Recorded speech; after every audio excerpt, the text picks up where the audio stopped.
Pour la chronique Aromagic, la saison du Sagittaire, j'ai Raphaël Gagnon avec moi, aromathérapeute, qui va venir nous parler d'huiles essentielles qui vont pouvoir vous supporter pendant la saison actuelle. Donc avant, on va se parler un petit peu de la saison du Sagittaire. Comment tu la vis, toi, en général, la saison du Sagittaire? Est-ce que c'est un moment... J'adore la saison du Sagittaire, j'adore les Sagittaires aussi. Cette énergie-là, là, ça vient vraiment me nourrir, me booster, là. Peut-être qu'il y a des énergies de Gémeaux en plus, ça va peut-être te balancer ton Gémeaux un peu. Je pense que oui. Mais j'adore le Sagittaire, puis je ressens vraiment la connexion aussi à Jupiter, qui gouverne le Sagittaire, puis l'expansion, puis tout ce qui est l'abondance, l'optimisme, la chance. On dirait que je le sens vraiment là, dans ce signe-là quand la saison arrive. Là. Ouais, on dirait qu'on vient de passer justement une saison dans laquelle, on en parlait dans notre dernière chronique, dans laquelle on vient vraiment stagner, puis être dans nos émotions. Puis c'est comme là, on retrouve la lumière, puis c'est le temps justement d'être en expansion dans l'énergie de Jupiter, puis de comme, après qu'on ait toutes baigné dans nos émotions puis notre profondeur, ben on prend conscience puis on est genre en quête de sens à partir de ça, on a notre pourquoi qui est ancré profondément, puis on va aller ouvrir nos horizons puis essayer justement d'explorer le monde, de créer notre propre philosophie, de connecter aussi aux gens. Il y a une énergie qui est très spontanée, qui est très aussi impulsive dans l'énergie du Sagittaire. Ouais, on est dans la liberté, on veut comme, c'est ça, on veut être en expansion. Puis si on veut supporter cette expansion-là puis l'incarner à l'intérieur de nous, ben j'imagine qu'il y a des petites huiles aujourd'hui que tu vas nous partager. Exactement. Donc justement, vu qu'on émerge un peu là, de la noirceur du Scorpion, puis là on arrive dans une énergie de lumière, d'abondance, tout ça, ben on peut s'aider à incarner ça au quotidien. Étant donné que le Sagittaire, c'est un signe de feu, je travaille beaucoup pendant cette saison-là avec les huiles d'agrumes et les huiles plus spicy, là. Donc je pense notamment à l'orange, au pamplemousse, la cardamome, la bergamote, ça fait tout feu, la cannelle. Oui, c'est très feu, là. C'est comme, on dirait qu'on se fait un gros cidre chaud de feu. Donc, c'est des huiles que je vais utiliser en diffusion beaucoup. Donc, vraiment pour juste dans l'atmosphère là, de la maison, ça fait du bien. C'est super uplifting, comme on dit. Mais j'aime aussi me faire des fois, je peux utiliser des huiles comme déjà prêtes que je vais appliquer sur ma peau, mais des fois, je me fais des petits mélanges aussi. Puis, on dirait que l'énergie du Sagittaire, j'aime ça l'incarner pendant cette saison-là, mais c'est une énergie des fois que j'ai envie de traîner avec moi dans d'autres moments de l'année, puis de me faire une espèce de blend d'ancrage qui est vraiment dans l'abondance, dans l'optimisme, dans la chance et tout. Ça me ramène dans cette énergie-là du Sagittaire. Fait que j'en profite pour me faire un mélange pendant la saison, pendant que je suis vraiment dedans. Vraiment, je m'en sens à la nouvelle lune serait une bonne idée, un beau petit rituel à tellement, faire. Là. Oh my God. Absolument. Ça m'inspire vraiment parce que moi, j'ai mon honneur en Sagittaire, puis c'est une énergie que j'aime vraiment beaucoup. Puis que parfois, il y a des moments dans la vie où on se laisse comme un peu happer par nos émotions, puis je trouve que le Sagittaire, il y a vraiment cette qualité-là de nous ramener dans le moment, puis d'avoir foi un peu dans le futur. Fait que quand tu me parles de ces énergies-là, puis on en parlait dans l'autre chronique aussi, mais comme l'orange, c'est vraiment mon huile préférée, fait que je suis comme... Ça fait du sens que tu l'as associé avec le Sagittaire parce que j'ai l'impression qu'à chaque fois que je la respire, c'est comme si je sens comme une genre de joie, une inspiration, une liberté. Une ouverture, un peu, là, de comme il n'y a plus de limite, on dirait, quand on respire de l'orange. Je suis totalement d'accord avec toi.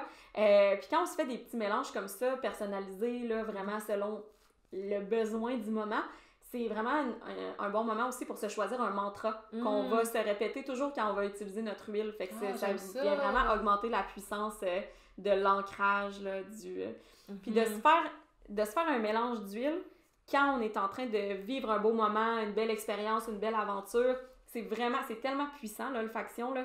Fait que pour se ramener dans ce moment-là après l'avoir vécu là, de vraiment se créer un blend au moment où on se sent vraiment dans notre joie, dans notre abondance.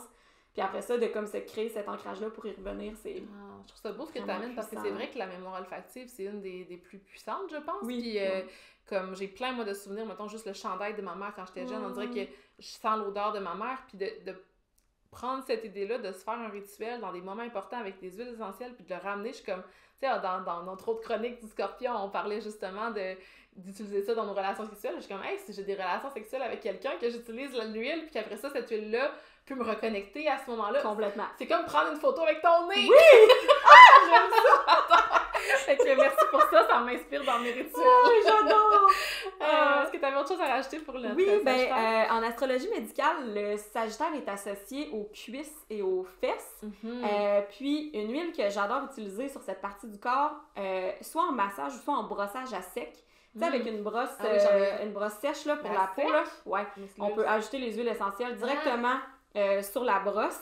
Puis le pamplemousse, ça vient vraiment comme augmenter la circulation. Ah oui? Donc c'est vraiment hot, mais aussi le pamplemousse, c'est l'huile de comme pour se sentir badass dans son corps. Ah oui? Puis je trouve tellement que comme d'utiliser cette huile-là pendant cette saison-là, sur les cuisses, sur les fesses, c'est vraiment la femme powerful, sauvage, là. Ça fait aussi comme le Sagittaire, le cheval, il y a comme une genre de liberté. Là, cette espèce de force-là. Là, moi, si mettons, genre, là, je m'en vais dans mes questions personnelles, dans notre chronique, mais bon, ça va peut-être aider certaines personnes, mais moi, j'ai tout le temps les cuisses puis les fesses tendues, OK? Comme faudrait que je me fasse masser les fesses en tout temps, comme les cuisses. Est-ce que comme ça aide avec la circulation, mais ça peut aider aussi à comme absolument, je rajouterais même de l'huile de cyprès avec ça. Le cyprès aussi pour la circulation, c'est vraiment, vraiment efficace. Fait que ça peut être en massage, en brossage à sec. Fantastique combinaison. Pamplemousse et cyprès. Fait que est-ce que tu peux me redire la liste pour le Sagittaire, juste pour que les gens puissent noter? Oui, donc en fait, toutes les huiles d'agrumes et les huiles plus épicées, là, j'ai nommé tantôt la cannelle, la cardamome, puis dans les agrumes, on a l'orange, le pamplemousse, citron, bergamote. Ok, parfait. Mandarine verte aussi, je pense que c'est mon huile d'agrumes préférée. Ça sent divinement bon. Ça donne envie. Oui. Puis si on veut venir un peu contrebalancer, parce que des fois, ça peut être même un peu étourdissant, là, cette énergie-là de... C'est la période des fêtes, là, on se prépare aux fêtes, comme c'est intense. Vraiment. Puis des fois, peut-être qu'on a besoin de se grounder un peu. Oui. Parce qu'on est tellement en expansion qu'on oublie de garder les pieds sur terre. Fait que dans ce cas-là, j'utilise plus des huiles de racines, des huiles de conifères, vraiment pour me ramener à la terre, venir me grounder. Le vétiver, c'est une huile extraordinaire pour ça, donc c'est ce que je recommanderais pour venir contrebalancer un peu, des fois, le over. Comment on utilise le vétiver pour se grounder? On le sent? On peut le sentir, on peut aussi l'appliquer en dessous des pieds. Toutes les huiles qu'on veut utiliser pour se grounder, c'est vraiment puissant de l'appliquer en dessous des pieds, puis après ça, on peut même faire une visualisation de racines directement qui partent des pieds, là, c'est vraiment puissant. Fait que c'est bon aussi à inclure dans nos méditations puis dans nos visualisations. Oui, tellement. Merci. Merci. Alors, bonjour tout le monde et bienvenue sur un nouvel épisode du podcast Décoder l'astrologie.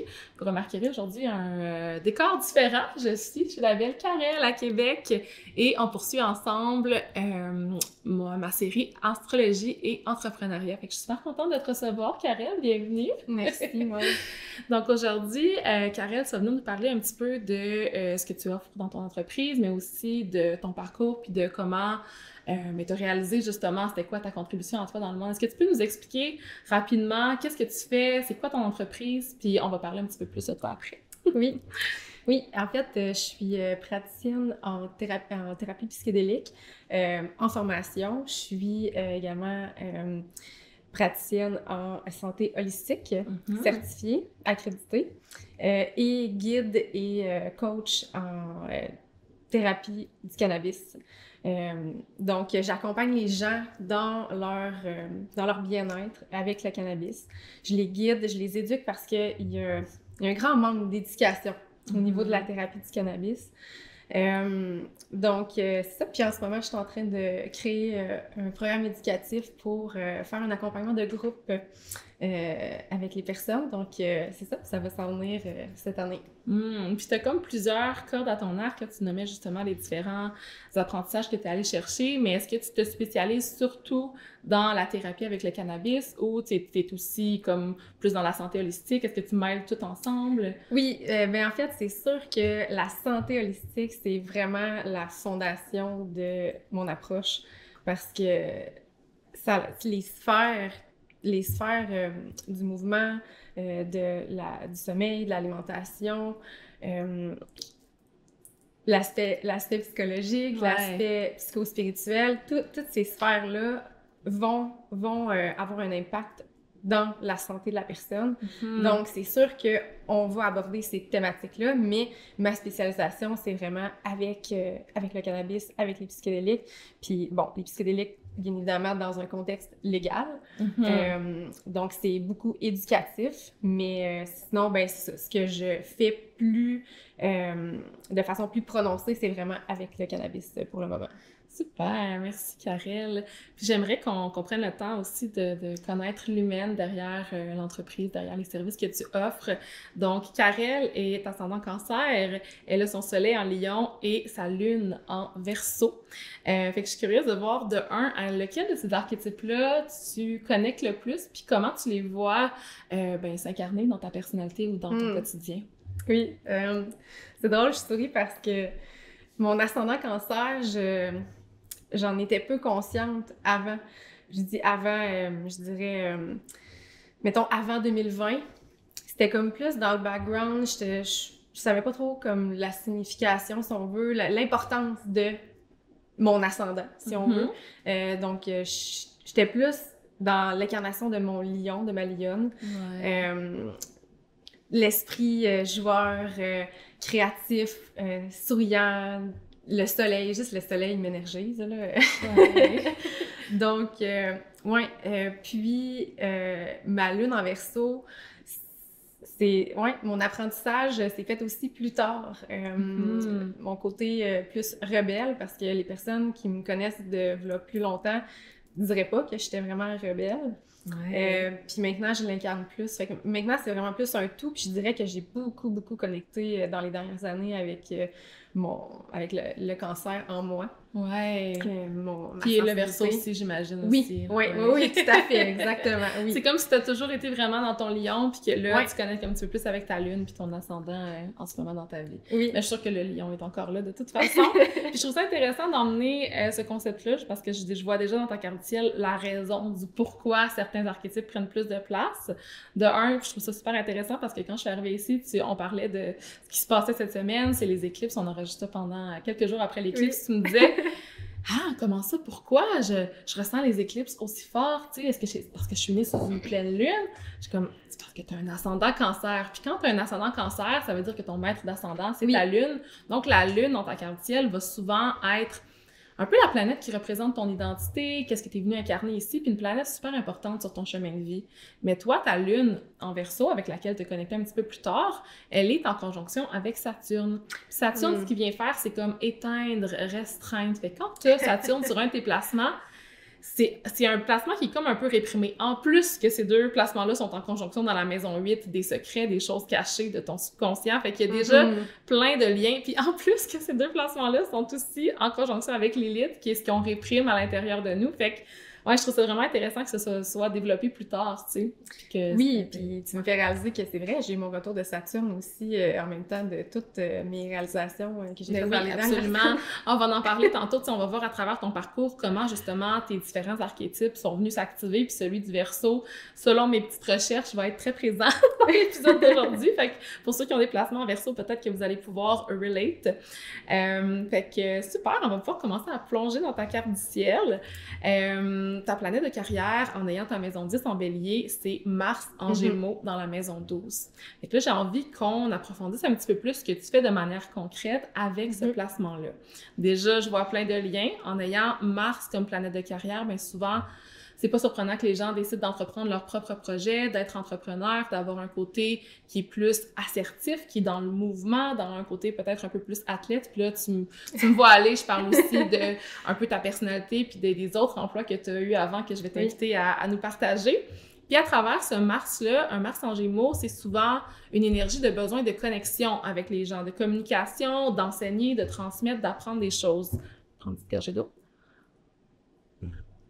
Puis, Mars en Gémeaux est placé dans la maison 12. Puis la maison 12, en astrologie, c'est tous les endroits de réclusion, c'est la solitude, c'est l'auto-sabotage, c'est la santé mentale, c'est tout ce qui est dans l'invisible, nos vies antérieures, tout ce qui est un peu caché, mais vraiment inconscient, vraiment très loin. Puis, en astrologie traditionnelle, on associait vraiment la maison 12 à tout ce qui était les prisons, les hôpitaux psychiatriques, puis tout ce qui est un peu le malheur, la souffrance de la société qui est comme en réclusion. Ouais.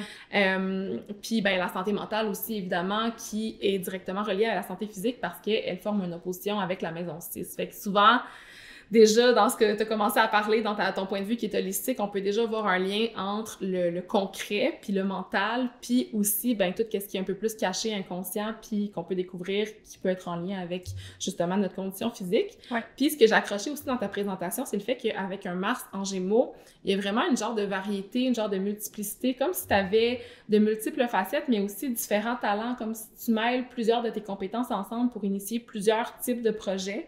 Oui. Puis en étant aussi dans la maison 12, mais parfois ça peut rendre nos actions ou nos projets plus difficiles à... Comme ça ajoute un challenge. Fait que je suis curieuse de voir à travers ce que je t'ai partagé. Est-ce que tu la vois, la multiplicité, dans ce que tu fais aussi, le fait que tu aies changé peut-être souvent de... Oui, ben c'est certain. C'est certain avec mes changements de carrière, à des moments comme charnières dans ma vie. Ouais, mais qu'est-ce que tu faisais au début, là? Tu veux nous expliquer un peu ton parcours, puis qu'on voit comment ton Mars en Gémeaux s'est présenté à travers chacune de ces phases-là. Oui, tout à fait. En fait, je m'en allais en technique policière, donc je voulais devenir policière. C'était pas, à l'époque, c'est ce qui faisait le plus de sens pour moi. Je dirais pas que c'était un rêve, là. Ouais. J'ai comme ressenti que c'était ma voie. Je respectais l'autorité. En fait, c'était vraiment mon côté justicière qui m'a guidée vers ce métier-là. Puis en même temps, ben, j'aimais ça bouger, j'aimais l'action. Mais j'étais autant artiste que sportive. Mais j'ai finalement choisi la voie de la police parce que à la base, je ne te l'ai même pas dit, mais j'étais en art plastique. Ah oui! Au cégep, ma première session. Ouais. Okay. Je voulais être graphiste. Ah, comme moi! Drôle, ouais. J'adore ça! Ouais. Souvent, l'énergie du lion, la créativité, il était là, ton lion. Là. Exactement. Fait que j'avais quand même choisi les arts au départ, mais j'ai des barrières. Donc, j'ai fait, ben parfait, je vais choisir l'autre voie. Puis, ça a fonctionné, c'était fluide. Donc, c'est ça, c'était vraiment la justice qui m'a appelée à devenir policière. Puis, ben là, est-ce que tu veux qu'on parle de ma condition tout de suite? Ça va venir plus tard. Ben, on y va avec le flow, là. Si tu veux nous partager un peu ton expérience, c'est le bon moment. Oui, ben c'est ça. En fait, 2 semaines avant de m'en aller en technique policière, je déménageais de Québec à Saint-Anne-de-Bellevue. J'allais étudier en anglais. C'était un autre désir d'ajouter une corde à mon arc, de vraiment maîtriser mon anglais. Puis, juste avant, j'ai eu un diagnostic de condition auto-immune qui s'appelle Hashimoto. C'est une condition auto-immune, en fait, c'est notre système immunitaire qui est hyper vigilant, qui réagit à un agent activateur. Donc, ça peut être un virus, ça peut être une infection, tu sais, genre style bronchite, comme moi j'avais eu. Ça peut être un choc émotionnel. J'avais eu aussi un choc émotionnel. Et puis, par la suite, ben c'est ça, la façon que je l'ai découvert, c'est que je revenais à l'époque du programme Explore à Toronto. Puis j'avais quelque chose dans la gorge quand je suis revenue. Puis finalement, ben ça s'est pas résorbé. J'ai consulté, puis c'était une bronchite, fait que j'ai eu des antibiotiques. Puis pendant une semaine de temps, je dormais 20 heures sur 24, là, puis c'est pas exagéré, là, c'était vraiment ça. Si vous validez avec mes parents, là, je mangeais un repas par jour à ce moment-là parce que je dormais. Oh my God! Ouais. T'avais quel âge? J'allais avoir 18 ans. C'était juste avant, avant mes 18 ans. Puis, c'est ça, une semaine après, ça se résorbait pas. Là, je dormais. Là, oui, la gorge était correcte, là, tu sais, mais bref, finalement, c'est ça, j'ai consulté, puis prise de sang, condition auto-immune. Donc, c'est ça, juste avant de quitter, un gros changement dans mon expérience de vie, parce que c'est ça, j'avais pris 10 livres en une semaine.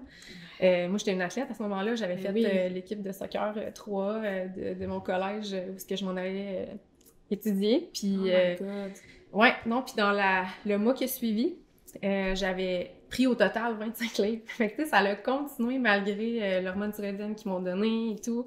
Fait que, bref, mon côté enquêteur, puis je vais y venir plus tard, mais mon côté enquêteur s'est développé à partir de là parce que je comprenais pas ce qui se passait. Puis, j'obtenais pas les réponses de mes guides, qui étaient mon médecin, mon endocrinologue. Tu sais, c'était plutôt limité dans l'éducation, l'information que je recevais. Donc, ben, étant fonceuse dans l'âme, mon lion, je vais aller chercher les réponses moi-même. Donc, c'est ça. Tout en étudiant, je me suis mis à étudier sur ma condition. Puis, OK, fait que t'as comme vraiment plongé dans tes recherches sur ta condition, puis c'est ça qui t'a fait découvrir ton côté un peu plus investigateur que t'as ensuite emmené dans justement ce que tu voulais faire dans le monde à ce moment-là. Puis même aujourd'hui, je suis sûre que ton côté investigateur, pour t'avoir parlé un petit peu, je l'ai vu quand même. Donc, je vais prendre une petite pause ici pour aller observer un peu le moment justement où est-ce que tu as découvert cette condition-là, puis le moment en même temps où est-ce que tu allais justement commencer ta technique policière. C'est comme si tout est arrivé en même temps. Puis souvent en astrologie, ben ça représente des périodes où est-ce que il y a des gros axes qui sont activés, il y a beaucoup de placements qui sont activés, puis ça vient affecter plusieurs secteurs de notre vie en même temps. Laissez-moi un petit instant, juste aller voir tes 18 ans. Je suis curieuse de voir... OK, tes 18 ans. Fait que c'était vraiment après ta fête de 18 ans ou avant? Non, c'était juste avant. C'était comme une semaine avant. OK. J'étais quand même curieuse de voir parce que c'est comme si rapidement j'ai calculé dans ma carte du ciel ta profection annuelle. Puis pour ceux qui savent pas, la profection annuelle, c'est cette idée-là qu'à chaque année, on a une planète, un signe puis une maison qui est activée dans notre carte selon notre âge. À 18 ans, selon mes calculs rapides, on rentre dans une année de maison 7, mais l'année juste avant, c'est une année de maison 6, qui est la maison qui est reliée à la santé physique. Donc souvent, tout ce qui est maladie, conditions, tout ce qui est comment on prend soin de notre santé, notre routine, tout ça, c'est la maison 6. Fait qu'à ce moment-là, tu étais dans une année de maison 6, puis quand tu es entré dans ton année de maison 7, après à tes 18 ans, là, c'est devenu un petit peu plus relationnel. Fait que peut-être que tu avais besoin de plus d'aide, peut-être des gens autour de toi, ou qu'il y avait beaucoup de choses à régler, mettons, là. Oui, puis le paradoxe, c'est que j'avais quitté la maison familiale. Ouais. Donc, j'étais dans un tout autre environnement, avec des colocs. En résidence, j'avais jamais... Oh my God, ça devait être quand même intense. Puis, où est-ce que je m'en allais après ça? Excuse-moi, j'ai comme perdu mon été. Tu parlais des maisons. Oui, je parlais des maisons. La maison 6, c'était ton année. Puis après ça, je voulais te poser une question. Ah, ça me gosse que je l'ai oublié. Ça va revenir. Oui, ça va revenir. Je vais continuer avec ton parcours. Oui, c'est ça. Je voulais qu'on ait exploré justement ton désir de vouloir être policière, tu sais, avec ton placement de Mars en Gémeaux en maison 12. Tantôt, tu m'as peut-être entendu faire des allusions quand je parlais de ton placement de Mars en Gémeaux parce que, tu sais, je le savais, cette partie-là de ta vie. Puis, je trouve ça intéressant, de voir Mars, tu sais, dans l'énergie, l'archétype de la policière, du policier, il y a comme cette énergie-là qui fonce d'une certaine façon, qui sort de sa zone de confort. Ça fait très Mars comme énergie. Puis souvent, avec le Gémeaux, c'est qu'il y a peut-être des conflits verbaux qui doivent être réglés, mais aussi des conflits psychologiques, tu sais. La maison 12, c'est tout ce qui est l'autosabotage, puis toute la souffrance du monde. Fait que je suis curieuse de voir dans ton court parcours en tant que policière ou dans ce milieu-là, est-ce que c'est le genre de dynamique que tu as rencontré? Est-ce que tu le vois, Ben, c'est drôle que tu parles de ça parce que j'ai eu beaucoup d'appels de personnes suicidaires. Dans le peu, dans mon court temps comme policière, parce que j'ai été policière 6 mois seulement. Ben, je vais pas à le diminuer non plus, là. Mais quand même, là. C'est ça, j'ai quand même eu beaucoup d'appels avec des gens en détresse psychologique. Puis c'est ça, mon côté justicière, tu sais, c'était comme de vraiment de venir en aide, de protéger les gens. Tu sais, bon, il y a d'autres rôles dans la police, comme donner l'étiquette, mais tu sais, c'est pas ça, là, qui m'appelait. Moi, c'était vraiment de défendre les gens qui étaient vulnérables. Ouais. Donc, je vois vraiment ça dans ta lune en Verseau, qui est dans la maison 8. Puis la lune en Verseau, c'est vraiment, tu sais, la lune, c'est comment on veut prendre soin, qu'est-ce qui nous tient à cœur, qu'est-ce qui est important pour nous émotionnellement. Puis l'énergie du Verseau, c'est souvent le signe qu'on appelle, tu sais, l'humanitaire, celui qui veut le bien collectif. Puis avec Saturne qui est là, il y a une genre de rigidité qui peut être présente à travers ça. Tu sais, oui, le Verseau, on dit souvent qu'il sort des normes, qu'il fait son propre chemin, qu'il est unique, tu sais, qu'il va dans son weirdo intérieur.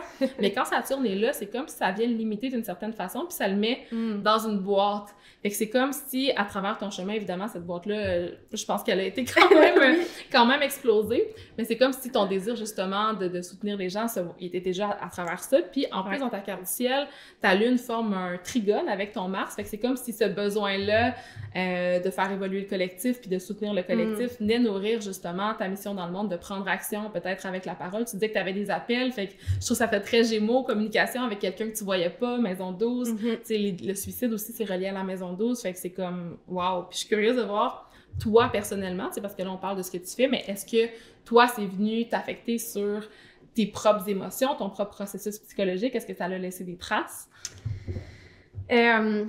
j'avais quand même un grand sang-froid. C'est comme... Saturne qui était là. Okay. C'est comme t'as les deux, quand t'as la conjonction Lune-Saturne, des fois tu peux être dans ta Lune plus comme dans OK, je veux vraiment prendre soin des autres, mais des fois si Saturne est là, c'est comme ça te met une limite aussi à ressentir. Ben, c'est pas que je ressentais pas, mais je dirais que c'est comme si j'étais, comment dire, j'étais dans mon rôle, puis j'étais là pour l'autre, puis fait que c'est comme si c'est pas après que je ressentais ce que j'avais absorbé. Ouais. Quand je retournais chez moi, là, c'est comme si je prenais conscience, mais quand j'étais dedans... Ouais, dans le moment présent, t'étais comme dans, justement, ton incarnation de Saturne, c'est comme une figure d'autorité qui est là, tu sais, pour prendre soin, mais qui laisse pas nécessairement entrevoir sa vulnérabilité. Tu sais, le Verseau, c'est pas ça non plus. Le Verseau, c'est très intellectuel, c'est pas nécessairement dans les émotions, fait que peut-être que tu le ressentais, mais c'est ça, plus par toi-même, dans la solitude, j'imagine aussi. Oui, t'sais. exactement. Parce qu'avec un maître de carrière qui est Mars dans la maison 12, ben j'imagine aussi que ta carrière pouvait t'emmener toi-même des challenges, puis que même à certains moments, ben ta carrière a pu être une façon de te saboter ou de venir te faire vivre des souffrances. Je sais pas comment tu as pu l'expérimenter. Ouais, ben les souffrances, le sabotage, je sais pas, faudrait que j'y réfléchisse. Ouais. Mais des fois, quand tu t'épuises, mettons, à certains moments. C'est là que je m'en allais exactement. Ouais. C'est comme si les emplois auxquels j'ai été appelée à faire, c'est comme si le corps, l'environnement, les limites, les exigences me limitaient et m'amenaient à m'épuiser. Parce que tu voulais tellement faire avec Mars comme planète de carrière. Tu veux faire plein de choses en même temps aussi avec le Gémeaux. Puis la maison 12, c'est l'inconscient. Fait que tu le fais sans te voir toi-même, puis tu vas jusqu'à te brûler. Des fois, il y a ça avec Mars. Ouais. Je trouve ça vraiment intéressant, puis je viens d'avoir justement mon idée vers laquelle je voulais aller tantôt, fait que je vais l'aborder maintenant.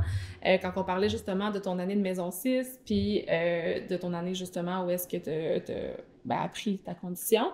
Quand on va aller voir un petit peu plus sur les conditions de santé dans la carte du ciel, ou même des conditions, ça pourrait être de santé mentale, santé physique, on va voir le maître de la maison 6, qui va plus nous parler de... C'est drôle parce que la maison 6, c'est pas drôle, mais comme il y a un lien à faire, parce que la maison 6, c'est nos tâches au travail, un peu qu'est-ce qu'on fait dans notre travail, ou à quoi ressemble notre quotidien au travail. Puis notre quotidien même tout court à la maison. Puis la maison 6, mais c'est aussi notre santé physique, tout ce qui est les accidents, les maladies, les conflits, nos routines quotidiennes, comment on prend soin de nous. Puis toi, ton maître de maison 6, donc la planète qui gouverne ces thématiques-là dans ta vie, c'est Jupiter en Vierge. Puis quand Jupiter est en Vierge, on dit qu'elle est en détriment parce qu'elle est dans un signe qu'elle est moins confortable. Fait que souvent, quand on a un maître de maison 6, dans une position un peu moins confortable, ça peut emmener justement certains challenges dans notre vie. Je trouve ça intéressant parce que Jupiter, c'est une planète qu'on appelle bénéfique. Fait que quand Jupiter est challengé, c'est comme, il y a quand même quelque chose de beau à travers ça. Fait que c'est comme si je vois toutes les souffrances que tu as vécues sûrement dans ton corps, puis dans justement les impacts que ça crée dans ta vie, comme étant quelque chose qui t'a fait grandir aussi, tu sais. Puis Jupiter en Vierge, ben je vois aussi ton archétype de l'investigateur, tu sais, qui veut analyser, faire des recherches, tout comprendre, parce que Jupiter, qu'est-ce qu'il cherche? C'est faire du sens. C'est comme de trouver sa vérité à travers les recherches, à travers la communication, à travers l'enseignement, la transmission. Fait que c'est comme si, autant dans ta planète de carrière, Mars en Gémeaux, maison 12, puis on dit Mars en Gémeaux, il y a aussi un côté mercurien qui recherche, qui transmet, puis tout ça. Fait qu'il y a comme vraiment une essence d'enseignant dans ce que tu fais, puis je le vois aussi dans ta planète qui gouverne ton travail au quotidien et ta santé, comme si les deux étaient étroitement reliés. Fait que je trouve ça vraiment on point. Puis tu parlais un peu plus tôt d'hypervigilance. Tu sais que ça peut être quelque chose qui est causé par l'hypervigilance, comme qui est en corrélation avec comment tu vis ta vie. Puis tu as aussi Vénus, qui est l'autre bénéfique, qui est ton bénéfique dans ta carte du ciel, qui est avec Jupiter dans la maison 3. Puis Vénus, quand elle est en Vierge, elle est aussi dans une position moins confortable, qui est Vénus qui est en chute. Je trouve ça intéressant parce que j'ai les deux mêmes placements, moi aussi. Là. J'ai Vénus en Vierge et Jupiter en Vierge. Moi, c'est dans la maison 12, toi, c'est dans la maison 3. Puis dans la maison 3, c'est souvent... qui vient un peu nous affecter dans notre environnement immédiat. Fait que dans nos pensées quotidiennes, tu sais, qu'est-ce qui est vraiment présent pour nous, dans nos connexions avec les autres aussi, dans notre communication. Fait qu'il y a quelque chose de communication à travers ça. Puis la maison 3, c'est aussi nos intérêts. Fait que qu'est-ce qui est présent dans notre esprit, tu sais, cette idée-là, justement, d'aller rechercher des informations, puis en même temps, mais justement, de vivre des gros challenges par rapport à ça qui te permettent de prendre une expansion de conscience. Puis j'imagine qu'ils sont peut-être venus t'affecter aussi relationnellement avec Vénus qui est là, tu sais. Oui, tout à fait. Souvent, cette énergie-là de Vierge, de Vénus en Vierge, même de Mercure en Vierge, il y a cette énergie-là d'être beaucoup dans le mental. Fait que quand on est beaucoup dans le mental, ben c'est là que ça crée une hypervigilance, puis qu'on est vraiment comme conscient de ce qui nous entoure ou comme conscient de plein de choses en même temps qui fait qu'on est comme surchargé un peu. Oui. Puis ça, je vois ça comme étant le carré entre tes placements en Vierge là puis ton Mars en Gémeaux. Fait que tu sais, l'idée de faire tout en même temps, d'être hyper vigilant dans nos pensées, dans notre quotidien, ça vient créer quelque chose qui crée une tension dans notre vie puis qui vient nous brûler. Fait que j'ai l'impression que c'est un peu ça que t'as vécu à ce moment-là, comme si ta carte du ciel nous montrait, là. Oui, puis ça s'est répertorié pendant longuement dans ma vie, jusqu'à un point où est-ce que j'en ai vraiment pris conscience, puis comment l'aborder, comment l'accueillir, mon mental, puis comment l'ancrer, comment me grounder. Oui. Parce que c'est comme si j'étais constamment à la quête de réponses sur ma condition, puis sinon dans tous les autres défis que je pouvais rencontrer dans mon travail.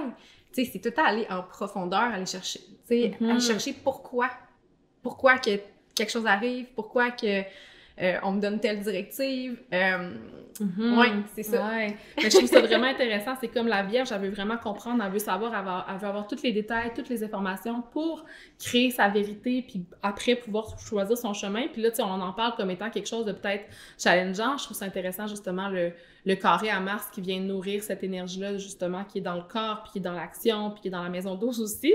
Mais là, je vois aussi que Jupiter forme un aspect de support avec des placements que tu as dans ta maison 7 relationnelle. Puis là, ça vient de me venir à l'esprit, mais je suis curieuse de savoir, ça a été comment un peu quand tu as trouvé la solution, d'une certaine façon, à cette condition-là, comme comment tu l'as vécu? C'est-tu quelqu'un qui t'en a parlé? C'est où est-ce que tu as eu cette information-là? Puis comment ça s'est présenté dans ta vie? Oui, ouais, c'est intéressant parce que, en fait, c'est venu en étapes. La première solution, je dirais, avant d'arriver où je suis aujourd'hui. Tu peux me dire les dates en même temps, je vais suivre à travers ta carte pour... en fait, il y a... Les années plutôt. Oui, je dirais été 2011. Ouais. Ça a été vraiment où est-ce que j'ai fait un changement drastique de mon alimentation. Puis c'est venu de l'extérieur, tu sais, c'est ma mère qui m'avait parlé d'un médecin qui travaillait avec des approches alimentaires pour aider à diminuer l'inflammation.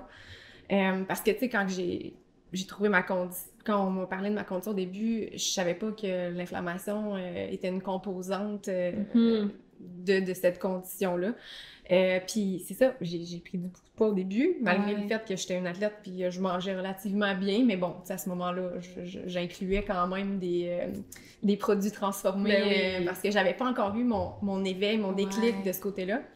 C'est ça, fait que ça a été une première solution alternative qui a vraiment grandement fonctionné. J'ai pu retrouver une clarté mentale. OK, parce que c'est ça que ça faisait aussi, ça t'emmenait un brouillard mental? Oui, exactement. C'est quoi un peu les symptômes? Oui, c'est ça. C'est ça, j'en ai pas parlé, mais en fait, c'est étant donné que mon système attaque ma glande thyroïde, je tombe en hypothyroïdie. Puis ce que ça crée, l'hypothyroïdie, c'est que ça ralentit pas mal tout dans le corps. Donc, le métabolisme, mais tout le reste. Donc, un brouillard mental, fatigue, froid, aussi, là, c'est genre plein de symptômes physiques, mais beaucoup impactés par le stress, le manque de sommeil, mauvaise récupération du corps quand on s'entraîne, une moins grande résilience, tu sais, à tout qu'est-ce qui est dépassement des limites, là. Ouais. Ça fait que c'est vraiment de respecter ton rythme aussi. Puis est-ce que c'est quelque chose qui vu que ton corps ralentit, ça t'a amené aussi à ralentir dans ta vie, j'imagine? Ben, c'est ça, c'est qu'il aurait fallu. Ouais. Mais je n'étais pas encore là mentalement à accepter que je devais ralentir. Tu sais, j'ai pas fini la saison de soccer, là, cet automne-là, au début, je me suis blessée, puis tu sais, c'est la vie qui me faisait arrêter. Ouais, puis est-ce que tu considères que à ce moment-là, le soccer prenait une grande place dans ta vie? Oui. Oui, c'était mon échappatoire. C'est là que mon mental y arrêtait. Je suis quand même curieuse d'aller voir ce qui se passait avec ta planète, justement, qui gouverne ta santé, le maître de la maison 6 dans ta carte ciel, qui est Jupiter dans ton cas. Tu me dis que, justement, ça a commencé un peu en 2010, là, quand tu avais eu ta semaine, puis tu étais revenue, puis là, tu sentais quelque chose dans ta gorge. Puis, à ce moment-là, on avait eu une conjonction qui est quand même rare de Jupiter et Uranus dans ta maison 10 en Bélier. Fait que quand Jupiter est en Bélier, il y a comme une énergie de nouveau départ, de comme il y a quelque chose qui est vraiment un feu rapide qui prend de l'expansion. Puis avec Uranus, c'est comme qui vient créer un changement soudain dans notre vie. Puis dans ta carte du ciel, c'est intéressant parce que ça se passe sur ton milieu du ciel exactement, qui représente un peu ton rôle dans le monde, comme ta présence publique sur la sphère publique un peu. Fait que j'ai l'impression que ça a été comme un genre de gros nouveau départ qui t'a retiré de ça, tu sais. Puis c'est intéressant de voir aussi comment Jupiter évolue à travers le temps, parce que si on regarde 1 an plus tard, Jupiter reste environ 1 an dans le même signe. Okay. Jupiter est en taureau dans ta maison 11. Puis ça a été le moment où est-ce que tu as compris justement, c'est qu'est-ce que ça... Excuse-moi. Ça venait montrer qu'est-ce que ça faisait dans ton corps, justement, puis que, tu sais, ça ralentissait. Fait que dans ta vie, j'imagine que tu as dû prendre soin de ton corps à ce moment-là. Oui. L'énergie de Jupiter en taureau, quand c'est le maître de ta maison 6, c'est comme un peu la manière dont tu prends soin de toi. Fait que ce soit la connexion avec la nature, la connexion avec tes 5 sens, puis vraiment se ramener dans le corps. Fait que tu considères que cette période-là, ça a été une période où est-ce que tu étais plus, c'est consciente de ton corps, là. Oui, mais encore une fois, tu sais, c'était vraiment limité à, c'est ça, au corps, là, plus. Fait que l'alimentation, l'entraînement, c'était vraiment vraiment focus. Le taureau, c'est ça, c'est pas la psychologie, c'est pas les émotions, c'est vraiment le corps, qu'est-ce que je ressens dans mes sens, qu'est-ce que je ressens dans mon corps. Fait que c'est comme si... Puis à travers ça, je trouve ça intéressant parce que je vois que ça passait dans ta maison 11, dans ta carte du ciel, fait qu'il y a comme une énergie de communauté. Je suis comme, communauté, amitié, est-ce que tu t'es sentie comme... vu que tu avais cette condition-là, que tu devais être à part de la communauté, ou est-ce que tu as l'impression que tu as connecté avec des gens à ce moment-là? Plus à part, je dirais. Ouais. Ma condition, je l'ai vécue longtemps comme étant une limitation. Puis parce que justement, bon, là, avec l'alimentation, une nouvelle alimentation dans ma vie faisait en sorte que, bon, mais OK, quand que j'allais chez des gens, dans des événements, mettons, familial ou avec des amis, ah ben là, OK, fallait que j'apporte mon lunch. Ouais. Ça a été très challengeant pour moi d'accepter ma différence, si on veut. Ouais, accepter ma différence. Ouais. Je trouve ça tellement intéressant. Parce que, où est-ce que je m'en allais avec ça, c'est que ce transit de Jupiter-là en taureau est venu former un T carré, qu'on appelle quand il y a 2 carrés, 2 tensions, avec ta pleine lune en Verseau. Fait qu'en étant né sous ta pleine lune en Verseau, oui, pleine lune en Verseau, t'as ton soleil en Lion et ta lune en Verseau, donc né sous une pleine lune, puis souvent... Quelqu'un qui est né sous une pleine lune, c'est quelqu'un qui a comme des dualités dans sa vie, qui est tout le temps, qui va valser entre les deux côtés, mais qui aussi va avoir une dualité entre lui et l'autre d'une certaine façon. Puis quand on a la lune en Verseau, l'énergie du Verseau, qui est en conjonction aussi avec Lilith à cet endroit-là, c'est comme si parfois il y a un sentiment d'aliénation, d'être à part des autres, de ne pas être compris par les autres, de ne pas être vu par les autres. Puis il va toujours avoir cette genre de dynamique-là. Fait qu'à ce moment-là, ça a été un moment où est-ce que l'expansion de comment tu prenais soin de ta routine, ta santé, Jupiter en taureau comme maître de ta maison 6, est venue vraiment dans ton corps, est venue te ralentir, te demander d'écouter ton rythme, puis à activer encore plus cette dualité-là dans ta vie, là, tu sais. Fait que c'est vraiment intéressant. Fait qu'après, si on continue, mettons, tu continues de prendre soin de toi avec justement la santé plus physique, l'alimentation, puis tout ça. Puis ça a été quoi ta prochaine étape? Oui, ben ça a continué dans l'alimentation assez longtemps, jusqu'à transiter vers une alimentation. Ben en fait, le changement alimentaire, c'était une alimentation faible en glucides, élevée en protéines, mais c'était pas ça, là. C'était pas it. Il manquait quelque chose, il manquait des bons gras. Donc, plus tard, en expérimentant, en faisant des recherches, parce que c'est ça, les recherches n'ont pas arrêté, ils ont juste continué. J'ai intégré quelques suppléments également. C'est ça, c'est comme... J'ai penché plus vers les solutions alternatives parce que les autres solutions, soit que ça fonctionnait pas ou que il y en avait pas. Vraiment. Notre système de santé, parfois, hein, je sais pas si c'était des expériences challengeantes avec le système. Oui, tout à fait, parce que c'est comment dire, c'est une autre partie de mon histoire, c'est apprendre que ma condition était mal comprise par le système lui-même. Ouais. Qu'on voyait ça comme de l'hypothyroïdie, point, et non une condition auto-immune qui impacte le système au complet. D'où la composante d'inflammation. Non, c'est... Donc, bref, c'est ça, j'ai continué à faire mes recherches. Puis, là, j'ai découvert l'alimentation cétogène plus tard, quelques années plus tard. Ça, c'était en 2017. Je sais pas si tu vois quelque chose de ce côté-là, mais ça a été vraiment ce qui m'a amené la plus grande qualité de vie avant de trouver... Est-ce que tu dirais que ça t'a fait te sentir un peu plus libre dans ta vie? Oui, oui. C'est quand même intéressant parce que je regarde justement les transits. Souvent, quand on veut regarder ce qui se passe dans notre vie de manière plus globale, tu sais, plus annuelle, on va aller voir les transits des planètes un peu plus lentes. Puis, à ce moment-là, on avait Saturne qui était en Sagittaire dans ta maison 6, maison de la santé. Fait que c'est comme de venir restructurer pour créer plus de liberté dans ta vie, tu sais. Comme ce qui était plus en service aussi à quelque chose qui faisait du sens peut-être pour toi avec la maison 6. Ouais, c'est intéressant. Ben, tout à fait, parce que, tu sais, c'est ça, on pourrait le voir de l'autre côté que, c'est encore plus restrictif comme alimentation. Mais non, quand que... La restriction qui crée la liberté. Saturne en Sagittaire. C'est exactement ça. J'adore ça. Puis comme je trouve ça vraiment intéressant, puis ça m'amène à sortir un petit peu du sujet parce que je t'en ai parlé un petit peu avant qu'on commence l'enregistrement, mais moi, je suis belle-maman d'un petit garçon qui a une condition spéciale qui n'est vraiment pas comprise aussi. C'est une condition super rare qui est d'un dérivé des maladies mitochondriales. Puis lui aussi, en allant justement dans le système de santé... dans le fond, ce qui est arrivé, à ce moment-là, je le connaissais pas, tu sais, mon chum était avec son ex, mais ce qui est arrivé, c'est qu'ils ont dit « On peut rien faire pour toi, on sait pas c'est quoi son espérance de vie, peut-être 3 ans, peut-être 10 ans, aucune idée, on peut rien faire. » Fait qu'à ce moment-là, ils étaient dépourvus, ils ont juste fait « OK ». Puis là, ils ont vraiment, vraiment fait des recherches, vraiment intensément comme toi, d'aller vraiment dans les petits détails. Il y avait sûrement une énergie de vierge à quelque part. D'ailleurs, mon beau-fils, il est vierge. Fait que c'est quand même intéressant. C'est ça, faut le rechercher, faut le comprendre. Il y a comme cette énergie-là. Puis ils ont fini par trouver justement des thérapies holistiques qui incluaient la diète cétogène, la diète keto et le cannabis dont tu vas parler dans un instant. Puis ça a été, tu sais, il faisait 6 crises d'épilepsie par nuit, puis maintenant, depuis ça, il en fait 0, là. Puis comment ça, le système de santé a aucune idée, comme... Que quand j'entends des histoires comme ça, ça m'active vraiment. Puis pour faire le parallèle astrologique, je trouve ça super intéressant parce que toi, clairement, Saturne, Lune, Lilith en Verseau en maison 8, genre ton côté un peu holistique qui veut sortir aussi du système un peu, il est là. Mais moi, dans ma carte du ciel, mon Saturne en Verseau, c'est le placement qui est associé à mon beau-fils. Fait que c'est comme... Puis pendant la pandémie, c'est devenu mon beau-fils. Fait que ça a été le moment où est-ce que ça a été activé. Puis je sais que toi aussi, en 2020, il y a eu des choses qui ont été activées par rapport à justement ce que tu fais dans le monde. Fait que j'ai hâte qu'on puisse en voir les liens. L'archétype du Verseau est très, très présent.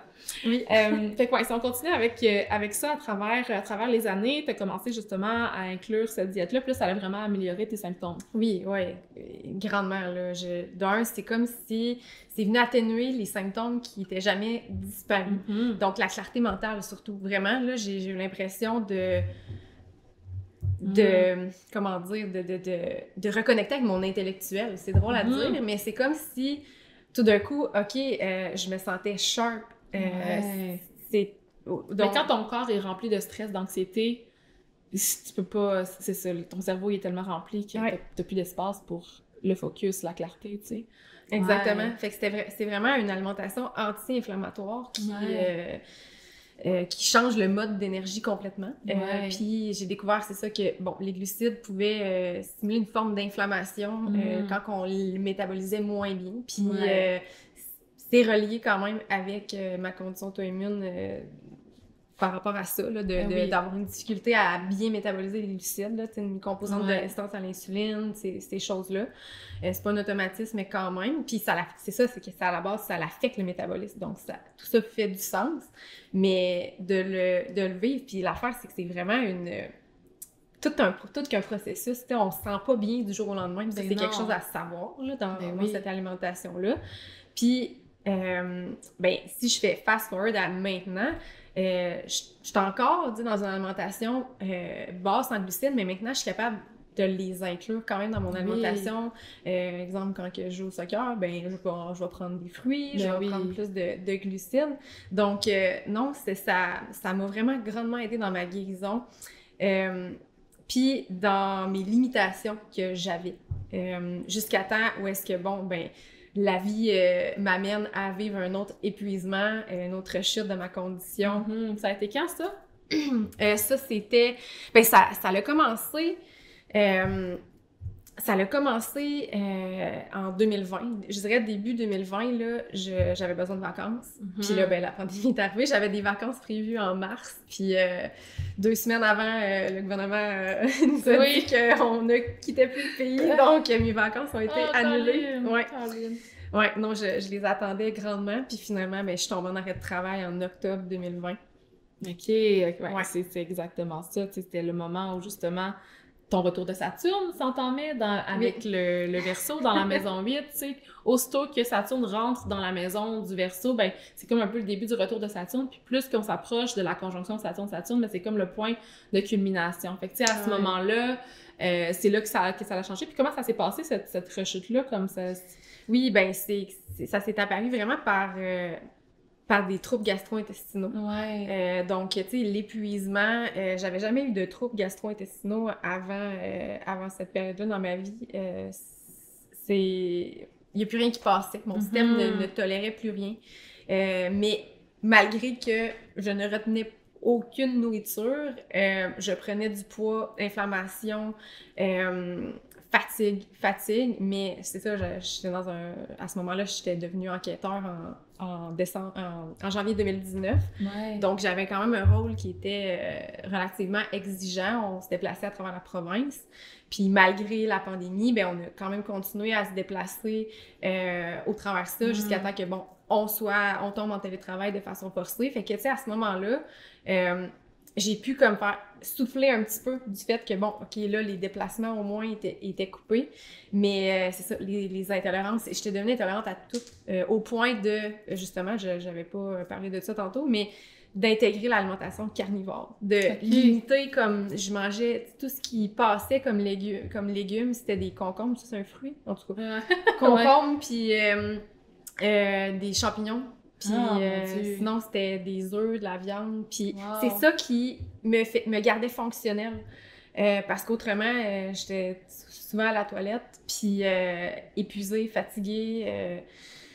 Puis c'est ça, la clarté mentale. Mais fait que c'est revenu, puis à partir de là, ben là, t'as vu justement que l'alimentation, c'était plus assez. Non, c'est ça, je comprenais pas. J'étais comme, mais ouais, comme pourquoi ça fonctionne plus? Tu sais, ça m'a amené à un certain niveau pendant longtemps. Puis c'est là, ben c'est ça, que mon arrêt de travail, ben juste avant mon arrêt de travail, j'ai pu prendre des vacances à la dernière minute, puis j'ai fait un voyage dans l'Ouest, un road trip qui m'a vraiment éveillée sur OK, il y a quelque chose qui marche pas dans ma vie. Là. J'étais sur le top de la montagne, je me sentais dans mon élément. Puis là, j'étais connectée à la nature, puis je me disais OK, je ne suis pas en train de vivre la vie que je devrais vivre. Fait que c'est ça, il y a eu une composante vraiment une grande prise de conscience qui s'est faite à ce moment-là. J'attendais, c'est ça l'affaire, c'est que j'attendais un suivi de mon médecin interniste spécialiste pour ma condition auto-immune, mais à cause de la pandémie, tout était au ralenti. Déjà que c'est un praticien vraiment en demande parce qu'il y a lui-même la condition Hashimoto. Il est vraiment renommé au Québec. Là. Je suis dans plusieurs groupes de personnes qui vivent avec ma condition, puis c'est le number one. ouais, vraiment. Puis, ça a été long avant que j'obtienne un suivi. Puis, tu sais, dès que j'ai eu un suivi avec lui, OK, Karel, ça fonctionne pas, là. On met une pause à tout ça, là. Faut arrêter de nourrir, là, comme qu'est-ce qui fonctionne pas. Fait que c'est vraiment cette rencontre-là avec ce docteur-là qui t'a comme ouvert à la solution, là, tu sais. Ben, pas à la rencontre précisément, mais c'est ça. À partir du moment où je suis tombée en arrêt de travail, là, ben, mon meilleur ami qui, finalement, ben, au terme de notre road trip, est devenu mon copain, m'a parlé m'a parlé du cannabis. Parce my God! Ouais. Moi, je regarde ta carte en même temps, puis je suis comme, c'est fou les transits que t'as vécu, genre, on en parle, mais continue! Ouais, ben, tu sais, c'est ça. Il me disait, tu sais, Karel, il dit, je viens du même background que toi, lui aussi, il était policier, a été policier, puis il dit, regarde le cannabis. Il dit, tu fais plein de recherches, t'aimes, tu sais, tout ce qui est naturel, fais tes recherches, tu sais, il dit, moi, ça m'a vraiment, vraiment aidé. Puis il dit, je ne vois plus cette plante-là de la même façon. Puis c'est ça l'affaire, tu sais. J'étais très respectueuse de l'autorité. Au secondaire, j'étais anti-drogue, sportive. Puis mes amis me respectaient vraiment là-dedans. Mais tu sais, moi, j'étais complètement fermée, là. C'était comme un gros non, là. Fait que j'étais vraiment désespérée, tu sais, quand tu fonctionnes plus, puis il y a rien qui marche, puis t'as pas d'autre solution qui est présentée, autre que, exemple, bon, ben OK, pour tout ce qui est le stress, ben, anxiété, antidépresseur, puis j'étais comme, c'est comme s'il y avait quelque chose qui computait pas, qui faisait pas de sens, que ça soit ça la solution. Donc, je me suis mis à faire des recherches au début de mon arrêt de travail, puis là, la première chose qui a popé dans mes recherches, puis j'en revenais pas, il y avait comme un mix de colère, puis en même temps d'émerveillement de découvrir que le cannabis a des propriétés immunomodulatrices.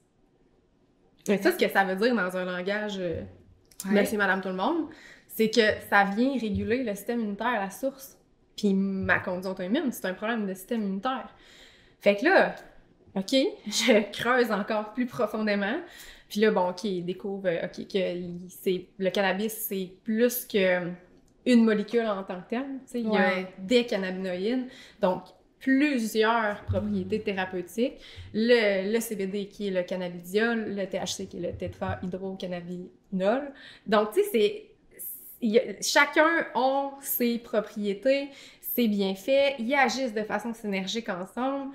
Il n'y a pas juste ces deux cannabinoïdes-là, il y en a plusieurs. L'autre réalisation qui est immense, on a un système endocannabinoïde dans notre corps pour recevoir... Oui, on en produit nous-mêmes. On appelle ça des endocannabinoïdes. Endo parce qu'on les produit. Mais notre système endocannabinoïde est aussi fait pour les recevoir, les phytocannabinoïdes qui sont produits par la plante du cannabis. Fait que là, ça m'a ouvert comme un... C'est comme si le côté scientifique, le fait de comprendre tout ça t'a permis d'en faire du sens puis de comme l'accepter comme peut-être une possibilité. Là. Tout à fait, exactement. Fait que tu sais, ça n'a pas été « OK, go, je l'essaye, les yeux fermés », ça a été « Non, t'as peu, je vais aller vérifier ». Parce que c'est ça, j'étais très terre-à-terre, rationnelle à ce moment-là dans ma vie, mon côté enquêteur, vérifier, aller à la source. Ton côté Lune-Saturne. Exactement. Je trouve ça vraiment intéressant parce qu'on va voir un petit peu l'astro justement de ce développement-là. Tu sais, tu parlais de tout ce qui a mené justement à ton arrêt de travail, puis après ça qu'il y a eu la pandémie, puis je voyais qu'à ce moment-là, ben Jupiter et Saturne sont passés dans le signe du Capricorne dans ta maison 7. Puis ce que je vois à travers ça, c'est vraiment beaucoup d'intensité ou beaucoup de rigueur au niveau de l'énergie capricornienne, qui a des ambitions, qui veut faire, qui veut accomplir, qui est vraiment dans le désir justement d'avoir une certaine réputation, d'être reconnu aussi. Puis du moment où est-ce que Saturne est entré dans ta maison 8, puis c'est spécial parce que pendant la pandémie, justement, on a eu cette fameuse, on l'appelait la grande conjonction, qui était cette conjonction entre Saturne et Jupiter, qui a eu lieu en Verseau, dans ta maison 8, avec les placements que tu as déjà là. Pendant ton retour de Saturne, c'est comme tellement... c'est intense, mais c'est super intéressant. Puis ce que je vois dans Jupiter-Saturne, c'est que Saturne, c'est la restriction, Jupiter, c'est l'expansion. Fait que c'est comme la restriction que je te disais tantôt qui t'a permis une expansion. Puis à travers quel archétype? À travers l'archétype du Verseau. De intellectuel, scientifique, celui qui veut comprendre, mais celui aussi qui veut comprendre outside the box, en dehors des normes puis du système de la société. Ça a été un moment où est-ce que ton axe Soleil en Lion, Lune en Verseau a été activé parce que dans l'énergie du Lion, il y a comme le désir d'être aimé, d'être connecté avec son cœur, puis d'être vraiment, pas nécessairement dans notre vision de la vie, nos idéologies, plus de connecter de manière, j'ai envie de dire, c'est ça, vraiment dans le cœur. Fait que parfois, il y a cette dualité-là entre le Lion et le Verseau, que le Verseau, lui, il y a vraiment peut-être des idées fixes, c'est un signe fixe, c'est un signe qui est dans l'intellect aussi. Puis le Lion, lui, est plus dans des sentiments, mettons, qui sont fixes. Fait que parfois, tu vas valser entre les deux, ça, c'est sûr.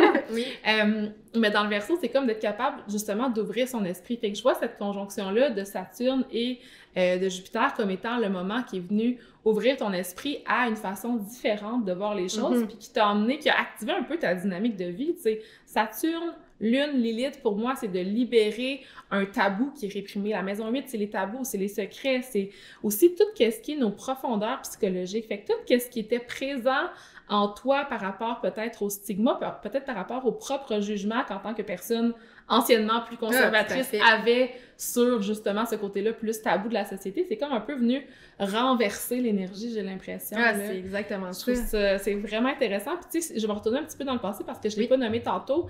Je trouve ça intéressant qu'en 2010, qui a été le premier moment où est-ce que tu es entré en contact avec ta condition, on avait la planète Neptune qui était sur ces mêmes placements-là en Verseau. Puis la différence quand on a Neptune à cet endroit-là, c'est qu'il y a comme une énergie de flou, d'illusion. On sait pas ce que c'est. Il y a quelque chose qui se passe, c'est différent, ça sort de l'ordinaire, Neptune en Verseau. Je connecte à quelque chose que je comprends pas trop. Quand tu parles aussi que tu sentais un genre même de brouillard peut-être mental, tu sais, d'avoir Neptune qui est passé sur ta lune. Sûrement qu'une grande partie de ton enfance, une grande partie de ta vie, il y a peut-être eu des choses qui se sont présentées par rapport à ça, puis qu'il y a comme eu un flou sur toute cette énergie-là. Puis, ben, le moment où justement Neptune est sorti de là, ben, ça a été le moment où est-ce que tu as commencé à prendre action, puis à voir plus clair, puis à avoir plus d'informations. Fait que c'est comme si à chaque fois qu'il y a des grands changements par rapport à soit ta carrière, soit ta condition, il y a tout le temps cet axe-là qui est activé dans ta carte. Je trouve ça genre malade. Mais ça avait vraiment plein de sens. Ouais, et puis là, je suis curieuse de voir, tu sais, si on parle du côté un peu rebelle, activiste du Verseau, tu sais, comment tu le vois ça te présenter? Parce que j'imagine que de passer justement à cette personne-là qui était anti-drogue, il y a peut-être eu un stigma qui a été causé, tu sais, autour de toi. Comment tu le vis en général? Ben, maintenant, c'est parce que ce que j'ai découvert au fil de mon expérience, c'est que quand on assume quelque chose, ça change automatiquement la perception des gens. Ça, je l'avais vécu avec l'alcool, avec mon alimentation. Tu sais, moi, je me sens bien dans mon alimentation, je me sens pas restreinte. Fait que les gens, ben, je veux dire, ils peuvent se sentir challengés parce que, bon, peut-être qu'il y aurait pas cette alimentation-là. Même chose avec l'alcool. Tu sais, je me faisais challenger. Un petit verre. Non, c'est correct, j'ai bien du fun, merci. Je suis bien. Mais c'est aussi d'accepter d'être différent des autres. Tu sais, quand tu le fais, puis que tu t'affirmes à reprise après reprise, c'est comme si tu viens l'incarner. Puis je te vois vraiment dans cette incarnation-là depuis ton retour de Saturne encore plus, j'imagine. Tu sais, quand on a Lilith en conjonction avec un de nos placements, puis pour ceux qui ont peut-être pas écouté mes épisodes sur Lilith, ou qui m'ont pas peut-être entendu en parler, Lilith, c'est vraiment un archétype qui vient réprimer tout ce qui est pas accepté par la société au niveau du féminin. Et quand on parle du féminin, on parle du prendre soin, on parle de l'importance des émotions, de l'énergie plus yin, plus dans la lenteur. Tu sais, le masculin, il est yang, il va vers l'avant, fait que souvent, il amène un peu une énergie de stress, de feu, tandis que le yin, c'est comme c'est ça, on relaxe. Fait que c'est comme si, à travers ça, je vois un peu, tu sais, t'as fait plein de changements dans ton mode de vie pour être, j'imagine, un petit peu plus yin, un peu plus à l'écoute de tes émotions, à l'écoute de ton intuition. Ça a été le moment de ta vie, ton retour de Saturne, ou qu'en même temps de vivre ton retour de Saturne, tu as vécu une libération de ta Lilith, puis d'aller justement vers l'avant, puis de comme l'incarner d'une façon qui peut aider les gens aussi, là. Tout à fait, c'est ça, j'ai accepté. Ça a été beaucoup, tu sais, oui, ok, bon, j'avais accepté ma condition avant, mais pas au degré auquel je l'ai accepté maintenant, depuis justement mon arrêt de travail. Tout le travail s'est fait pendant ces années-là. Ça a été vraiment l'acceptation de, ben oui, c'est pas de pas voir ça comme étant simplement limitatif et de voir ça comme, non, ça m'a éveillée sur tellement de choses dans ma vie, tellement de sphères. Ça m'a fait découvrir des choses que j'avais jamais découvertes avant. Là. Exactement, c'est fou, là. C'est super intéressant parce que, tu sais, je suis en train de regarder un peu dans ma tête ce qui se passe avec l'énergie de Jupiter, tu sais, qui est venu créer ça dans ta vie à ce moment-là. Puis en ce moment, Jupiter est sur ton Mars en Gémeaux dans la maison 12, qui est ta planète de carrière. Fait que t'es vraiment dans la période où est-ce que, en plus de l'avoir vécu quand t'étais dans la maison 8, c'est plus, je le vis personnellement, dans ma propre psychologie, je vis mon processus interne. Après ça, Jupiter a commencé d'avancer, a continué d'avancer, puis est allé dans la maison 9, l'enseignement, la formation. J'ai été chercher plus d'infos, puis j'ai été me former moi-même là-dedans. Après, dans la maison 10, je vais partir une entreprise, devenir entrepreneur, tu sais, puis initier des nouveaux projets. Après ça, la maison 11, qui était l'année passée, qui est le moment où on s'est connus, je connecte à la communauté, je crée des connexions, puis je commence justement à parler de comment on peut prendre soin de notre corps autrement. Puis tu sais, c'est Jupiter qui est en Taureau, puis là, maintenant, Jupiter est en Gémeaux dans la maison 12, puis vient justement activer ta planète de carrière de comme, maintenant, je le fais, je suis là, j'aide une multiplicité de gens à se battre contre leur souffrance avec quelque chose qui sort des normes. Puis tu sais, on a parlé beaucoup de tes placements en Verseau, puis c'est simplement parce que même si ta planète de carrière, c'est Mars en Gémeaux, maison 12, ben elle est reliée par un trigone à tout ça. Fait que c'est comme si tout le processus psychologique que tu as fait avec ton stellium en Verseau, maison 8, ça vient nourrir tes actions dans le monde qui sont maintenant en expansion maintenant, c'est toi qui guéris les gens aussi d'une certaine façon. Là. Oui, ben c'est ça, je ne guéris pas les gens, mais je les éduque afin de supporte un peu leur guérison. Tout à fait. Ouais, ils sont comme accompagnés d'une certaine façon. Oui, exactement. Puis tu sais, c'est vraiment une complémentarité avec tout ce qui peut être fait, autant dans la santé plus conventionnelle que la santé spirituelle, que la santé psychologique. Tu sais, le cannabis a tellement d'applications thérapeutiques. Puis non, tu sais, ça ne guérit pas, mais souvent, ça l'amène une guérison quand même à un certain niveau, dans le sens qu'on va rechercher une qualité de vie qu'on n'avait pas avant. Donc, ça va soulager des symptômes. Donc, OK, je peux pas dire, OK, je n'ai plus ma condition, mais ma condition est devenue en rémission. Puis en ce moment, tu n'as pas de symptômes, par exemple, de cette... Ben c'est ça, j'ai récemment fait une petite rechute. Puis je dis petite rechute parce que toutes les rechutes que j'ai faites étaient immenses en expérience. Puis là, ben, je suis comme impressionnée à quel point je la vis bien puis que je suis encore fonctionnelle comparativement à avant. Fait que c'est moins intense. Tout à fait, vraiment. Puis là, tu sais, je peux dire que comment dire... Je suis en train d'en ressortir. Ouais. Puis, tu sais, si on plonge un peu plus dans le cannabis, je suis curieuse de voir, c'est-tu quelque chose qui peut aider des gens qui n'ont pas cette condition-là, qui peut aider, tu sais, quel genre de personnes t'accompagnent? Oui, ben tu sais, juste comme tantôt tu as parlé de ton beau-fils. Oui. Tu sais, je veux dire, bon, les conditions qui amènent des convulsions, des crises d'épilepsie, ça en fait partie. Les animaux aussi? Oui, ben les animaux ont un système endocannabinoïde, donc tu sais, c'est même les insectes, en tout cas, les animaux ont un système endocannabinoïde, donc oui aussi, moi j'en donne à mon chat du CBD. Ça l'a grandement aidé quand il y a eu des problématiques. Mais donc c'est ça, c'est autant des symptômes que des conditions qui amènent des symptômes, c'est parce que c'est ça, je veux dire, la science, le système de santé ne reconnaît pas que le cannabis va guérir. Puis je dis ça, ne reconnaît pas, mais il y a quand même beaucoup d'études qui démontrent les applications thérapeutiques, mais non, ça ne va pas guérir totalement, mais ça l'aide. Ça aide les symptômes. Grandement, exactement.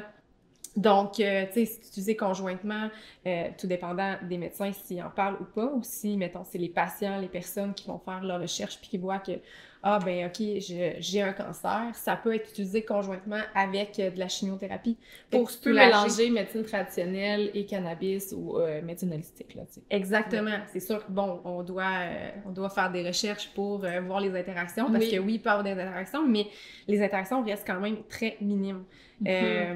Avec le CBD, par exemple, il y en a, mais il faut vraiment arriver à des grandes doses pour que ça vienne vraiment causer, ben vraiment venir interagir négativement avec les médicaments. Puis souvent, ben, ce que ça l'amène, c'est à réduire certaines médications.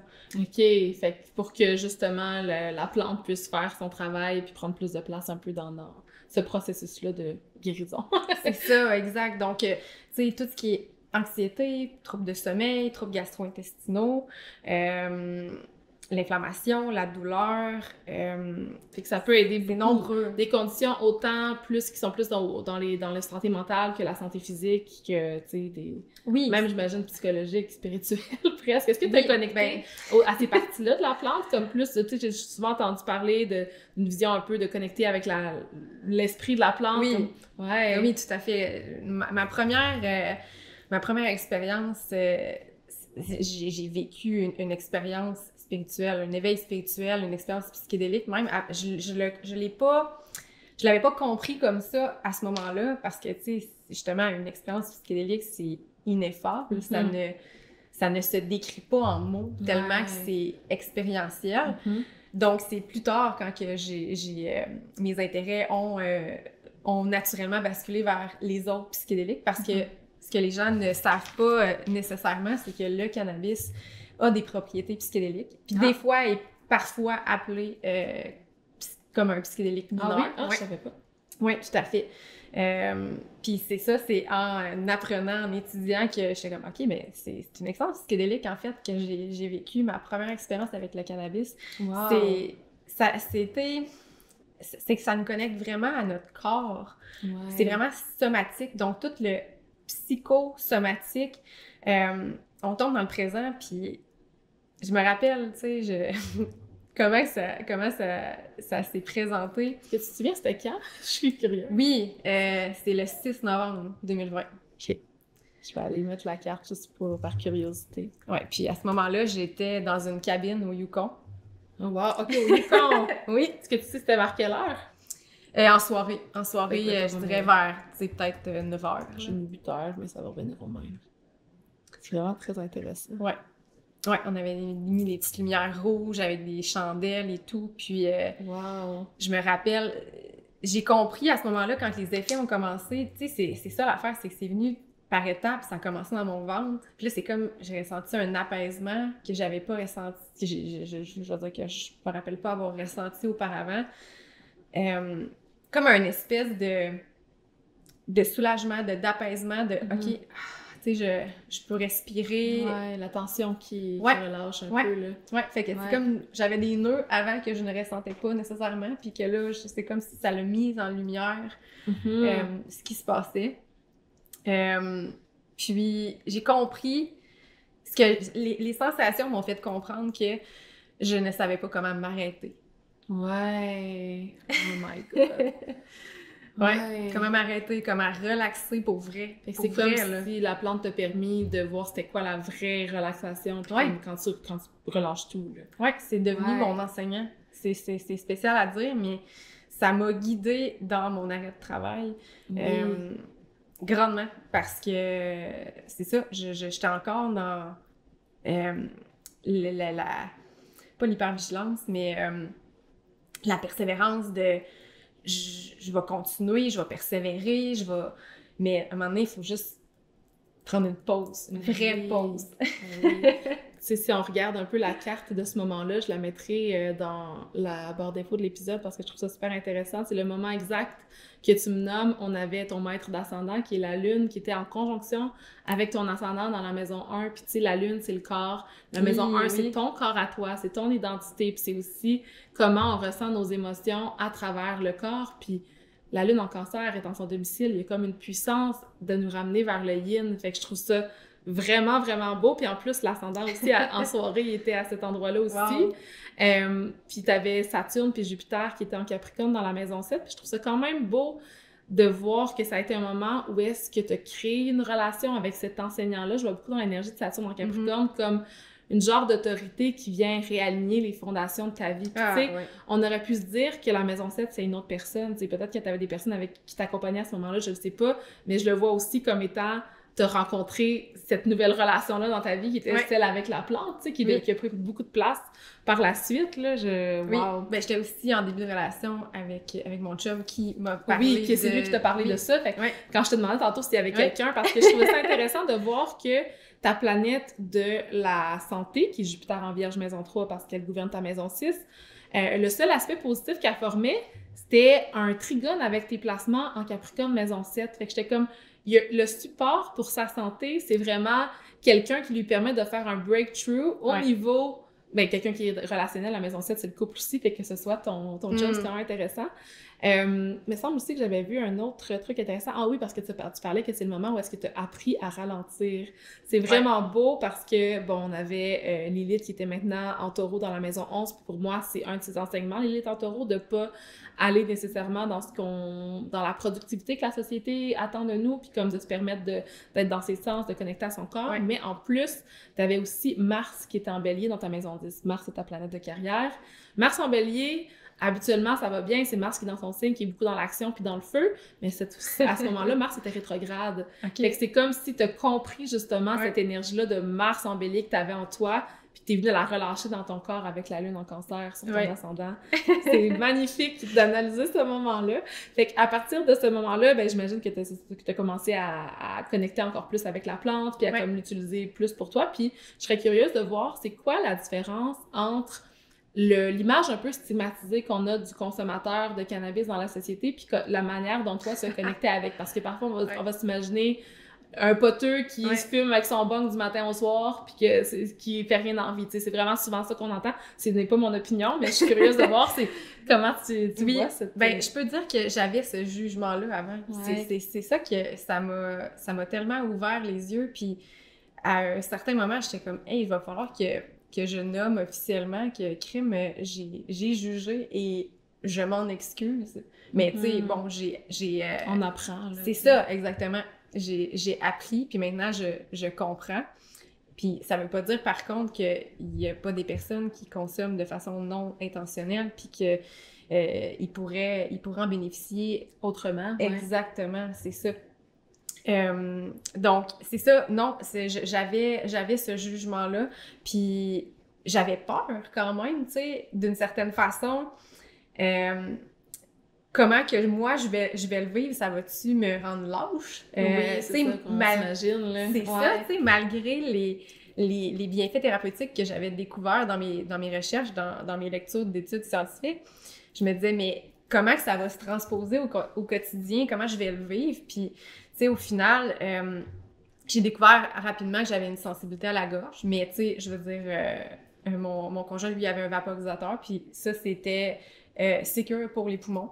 Ça l'arrête à 410 degrés Fahrenheit, puis c'est la température qui a été étudiée qui est sécuritaire pour les poumons. Mais malgré tout, moi, je me rendais pas là, j'avais une sensibilité, donc je me disais, bon, ben, ça va être plus de l'huile pour moi. Donc, je prenais de l'huile le soir. J'en prenais pas dans le jour au début, jusqu'à temps où est-ce que mes recherches m'amènent à découvrir que je pourrais bénéficier de prendre de l'huile le matin, mais pas nécessairement du THC, plus du CBG, du CBD. Mais encore là, mes recherches avec ma condition m'avaient comment dire, mis un bémol sur le CBD. Parce que, quand je disais tantôt que le cannabis a plusieurs molécules à l'intérieur, il y a des terpènes, ça c'est comme des huiles essentielles, qui agissent de façon synergique avec les cannabinoïdes. Mais mettons, les autres cannabinoïdes, il y en a vraiment beaucoup, dont le CBD a des propriétés qui agissent de façon différente sur le système immunitaire. Puis, c'est mes recherches sur le cannabis m'ont fait encore découvrir d'autres aspects que j'avais jamais découverts sur ma condition auto-immune. Wow. Qui fait que j'ai découvert que j'avais une dominance dans ma réponse de T-helper cells, là. Faudrait j'intègre les traductions francophones. Oui. C'est correct si c'est en anglais, mais même si tu me dis en français, je suis sûre que je saurais pas c'est quoi. I need help. Ben, tu sais, c'est ce que le système immunitaire sécrète pour identifier les agents, mettons, pathogènes du système, puis il génère d'autres cellules pour aller les tuer. Puis là-dedans, il y a un équilibre qui se forme, qui fait que, bon, ben, on les identifie, on les tue. Moi, ben, j'ai une dominance qui fait qu'on attaque même les bonnes cellules, qui étaient ma glande, l'organe de ma glande thyroïde. On attaque l'organe qui est en santé. Donc, à ce moment-là, c'est que le CBD, lui, vient régulariser la réponse neutre, mais vient aussi nourrir ma dominance. Donc, moi, ça m'avait comme mis un frein comme « je pense que je devrais pas trop prendre de CBD, puis peut-être plus commencer avec le THC. » Puis ça m'avait moi-même surprise à la base, c'est voir que Karel Kerouac-Laplante, qui a jamais pris de cannabis, faut qu'elle prenne plus de THC que de CBD. Mais ça allait être ma prochaine question. Tu sais, souvent, quand on entend les effets thérapeutiques du cannabis, on va souvent avec le CBD, puis le THC démonisé. Fait que même moi, tu me surprends, je pensais que t'étais... Tu sais, on dirait que dans ma tête, c'est comme si je vois THC comme problème, puis CBD, c'est bon, tu sais. Non, mais c'est ça, tout est une question de contexte et de dosage et tous les autres éléments autour qui agissent de façon synergique. Tu sais, aujourd'hui, comment tu te sens? Ben, ton système aurait peut-être besoin plus de THC que de CBD, mais dans 6 mois, ça va être différent. Tu sais, notre système endocannabinoïde, il évolue. Puis souvent, tu sais, il va être identifié quand on a des conditions chroniques. On va avoir une déficience dans notre système endocannabinoïde. Puis moi, je l'ai vécu. Tu sais, mon dosage, au début, sais, j'ai augmenté rapidement parce que je sentais absolument rien. Tu sais, la soirée, là, on a progressé en dosage. Je veux dire, mon copain, il comprenait pas comment que je sentais rien. Fait qu'on augmentait. Tu sentais rien au niveau de comme l'effet... Aucun effet tout court, là. Ah, je sentais... Non, je me suis rendue à 50 mg, là. C'est énorme comme dosage. Puis il y avait du THC aussi là-dedans, ou C'était principalement du THC. Il y avait des traces de CBD. OK. À cause de mes recherches qui m'avaient pointé que je devais être prudente avec le CBD, surtout au départ. Malgré que c'est pas quelque chose qui est très connu dans l'industrie du cannabis, malgré tout, là. C'est vraiment... Tu sais, j'ai lu des études scientifiques, puis j'ai fait des liens avec d'autres conditions qui ont la même dominance que moi avec le système immunitaire. Wow. Fait que moi, c'est une dominance en TH1, T helper cells 1. Puis je devais trouver des agents qui stimulent l'autre côté, qui est le TH2. Et donc, le TH100 fait partie. Il stimule le TH2. Fait que c'est ça, c'est hyper scientifique, mais c'est pas des éléments que nos médecins ont appris, malheureusement, à l'école. C'est ça, c'est le partage d'informations qui est pas là. Ben aujourd'hui, tu sais, je veux dire, j'ai pas vérifié ce matin, mais je suis prête à mettre ma main au feu que le système endocannabinoïde ne fait pas encore partie du cursus, du curriculum des médecins. Encore aujourd'hui. Wow. C'est fou, là. Aïe, aïe, aïe. C'est fou de voir qu'il peut avoir ces solutions-là. Puis, tu sais, moi, j'avais été surprise juste de voir le GAN. Le GAN, c'est juste du CBD, peut-être pour ça aussi que je l'avais associé à comme le CBD, c'est ce qui est plus médical, là, mais on dirait qu'il y a comme cette pensée-là aussi dans la société. Exactement. Puis quand que... Tu sais, j'avais pris la décision, je l'avais parlé avec mon médecin de famille, il avait dit oui, ça peut aider pour tes symptômes, puis pour ton système immunitaire aussi, mais tu sais, ça s'arrêtait là. Puis, ben, étant donné que j'avais pas pu avoir un autre suivi avec mon spécialiste qui est vraiment spécialisé avec Hashimoto concernant la supplémentation en cannabinoïdes, je me suis dit, ben, je vais faire confiance à mes recherches, là. Je veux dire... Ben oui, j'ai tellement... avec ton Vénus et ton Jupiter vierge, maison 3, là, clairement, tu as fait tes recherches, puis est-ce que ça devient un peu comme, pas une obsession, mais comme est-ce que tu plonges vraiment deep, là? Oui, ça peut devenir une obsession. Oui. Des fois, Jupiter, il est peut-être un peu dans l'excès des petits détails. Je trouve ça super intéressant. Ouais. Puis, j'ai envie un peu que tu me parles de comment ça se passe, une rencontre avec toi. Tu sais, à quoi une personne peut s'attendre. Tu sais, on t'a entendu parler de ta condition, puis moi, je le sens même qu'il y a déjà un tabou à l'intérieur de moi, puis ce tabou, tu sais, qui vient de la société, on s'entend, là. Mais de comme, OK, moi, mettons, j'ai de l'anxiété, pourquoi j'irais explorer le cannabis plutôt que de prendre, par exemple, des médicaments pour l'anxiété ou que de faire de la méditation? Tu sais, comment que... Oui, ben en fait, tu sais, c'est sûr que ça reste un choix. Ouais. Un choix, tu sais, entre les différentes approches, nos croyances, notre background et tout. Mais tu sais, si je compare les trois approches que tu m'as présentées, la méditation peut très bien se combiner avec le cannabis, même que le cannabis va faciliter l'état méditatif, va faciliter la connexion au corps, puis le ralentissement, mais pas ralentissement de façon péjorative, là, mais bref. Ouais, de comme plus être dans une énergie yin, justement, être connecté avec son corps. Puis je suis curieuse de savoir, dans tes consultations, est-ce que il y a des choses qui accompagnent le cannabis? Comment que ça se passe en général? Oui, bien, ça dépend le désir de la personne dans son chemin de, comment dire, à retrouver la santé. Tu sais, il y en a que c'est pour un symptôme, fait que l'approche, l'accompagnement va être très personnalisé. C'est ça, exact. Mon approche est personnalisée. C'est pour ça que je travaille en ce moment à créer un accompagnement de groupe avec un programme éducatif qui va avoir un minimum de théorie, parce que ce que je remarque, c'est que je dois faire beaucoup d'éducation, puis c'est pour ça que je fais ce travail-là, parce que les médecins, malheureusement, ils n'ont pas le temps de faire l'éducation, puis c'est pour ça que des fois, ils sont pas enclins à parler de cette thérapie-là, parce qu'ils savent que ça nécessite une part d'éducation. Oui, fait que c'est comme il y a une genre de lâcheté derrière ça, parce que c'est tellement deep, puis il y a tellement de détails, là, je t'entends m'en parler avec toutes les nomenclatures, puis je comprends absolument rien, tu sais, puis je vois comme un peu s'illuminer à travers ça l'archétype de ta planète de carrière, parce que pour moi, Mars, c'est un leader, c'est le pionnier, c'est celui qui initie. Le Gémeaux, c'est qui transmet les bonnes informations, c'est qui recherche les bonnes informations.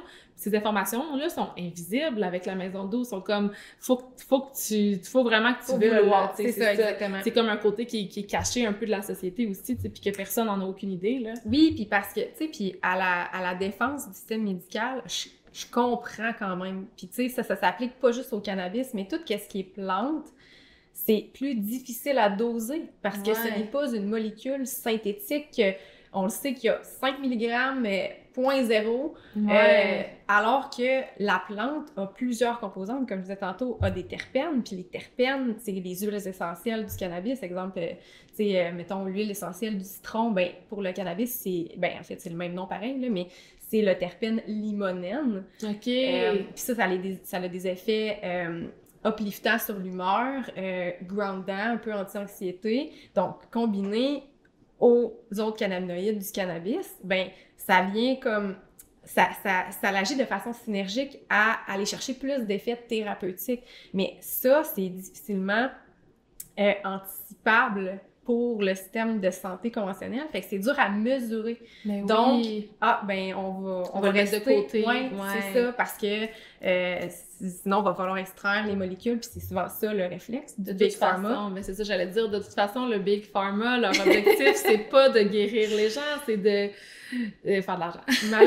Malheureusement, puis tu sais, je l'ai découvert, c'est ça, au travers de mon expérience de vie par rapport à ça, puis malheureusement, c'est ça, exactement. Ouais. Fait que, il y a comme un peu, moi je vois à travers l'énergie de ton Mars en Gémeaux, surtout avec tout le trigone qui reçoit de Lilith, Lune, Saturne en Verseau, comme l'archétype de l'activiste un peu qui s'incarne en toi, mais l'activiste qui s'active à travers l'enseignement, à travers l'éducation, à travers la recherche d'informations, puis de la rendre accessible justement pour les gens, que ce soit à travers, bon là, tu as parlé de consultation, un one-on-one, fait que privé, tu sais, fait que autant pour toi, même pour tes animaux, pour, tu sais, peu importe la condition, il y a vraiment, mettons, toutes les conditions que tu peux t'imaginer, une personne peut s'essayer puis comme venir voir si ça pourrait aider, là, t'sais. Oui, puis tu sais, je veux dire, je vais pas faire des fausses promesses dans le sens que je veux dire, on peut s'asseoir puis vérifier, ben est-ce qu'il y a des applications thérapeutiques avec qu'est-ce que la personne vit. Ouais, c'est quoi ses symptômes puis quels symptômes le cannabis peut aider, là, t'sais. Exactement. Puis là, à savoir, ben est-ce qu'on va dans la voie du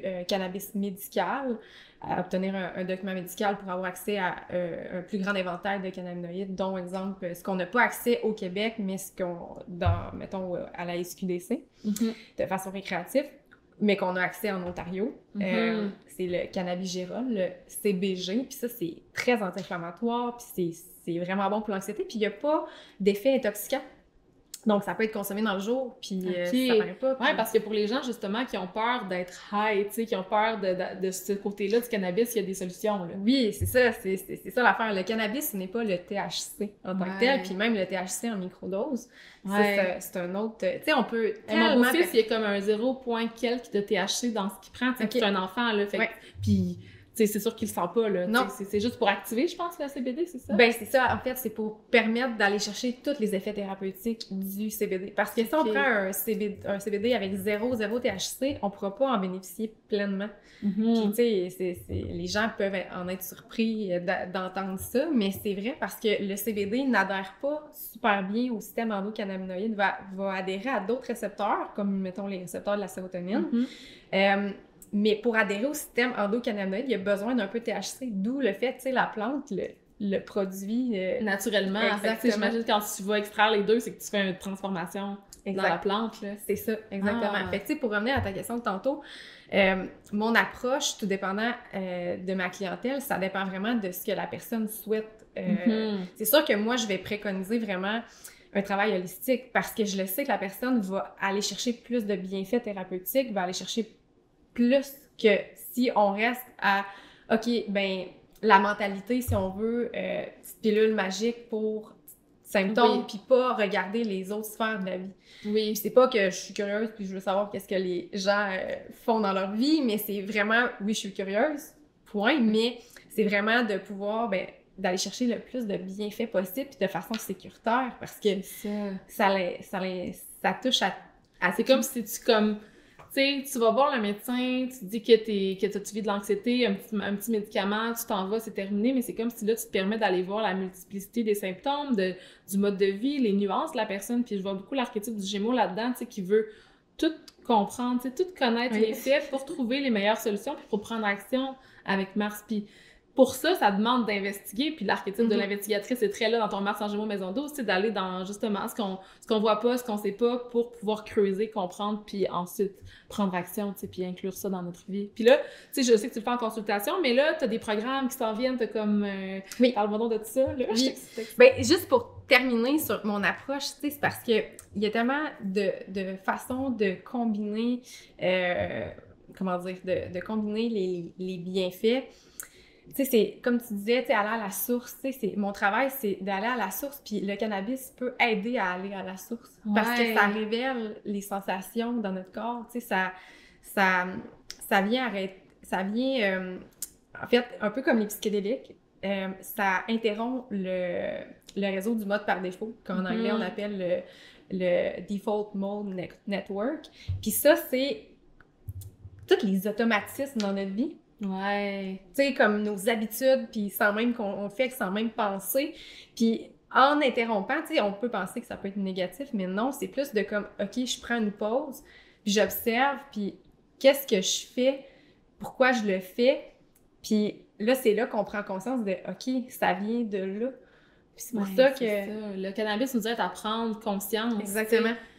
Ouais, puis déjà, juste de faire le pas, tu sais, de vouloir se questionner sur comment je peux faire, tu sais, me prendre soin de moi autrement, tu sais, guérir mes symptômes autrement. Pour moi, c'est déjà un pas de conscience. Fait qu'après ça, t'es juste accompagné à travers ça. Là. Ben, c'est ça. Ouais. Donc, étant donné que c'est ça, en faisant des consultations privées, j'ai remarqué que l'éducation est primordiale. Ouais. Puis en même temps, ben, tu sais, bon, le temps, c'est de l'argent, autant pour la personne qui me consulte que pour moi. Je me dis, comment je peux optimiser? Puis là, je sais pas si tu vois quelque chose dans ma carte d'optimisation, mais je me dis, comment que je peux encore mieux servir autant ma clientèle que moi, en tant qu'entrepreneur, comment que je peux... Parce que je veux pas, bon, mais ma condition est encore là, même si... je me considère en rémission.